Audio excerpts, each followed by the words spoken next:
শোনো সখী, সে হচ্ছে গরিবের ছেলে, তার বিয়ে হবে গরিবের মেয়ের সঙ্গে। তুমি হচ্ছে বাদশার মেয়ে, তোমার বিয়ে হবে বাদশার ছেলের সঙ্গে। কত টাকা পয়সা ধন দৌলত দাস দাসী তোমার পায়ের কাছে লুটে থাকবে। চাই না আমি টাকা পয়সা, চাই না আমি নানান কোঠা,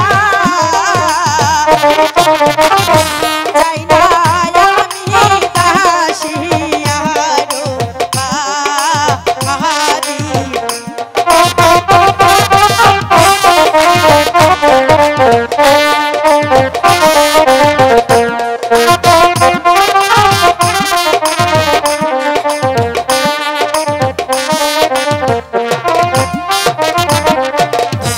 শোনো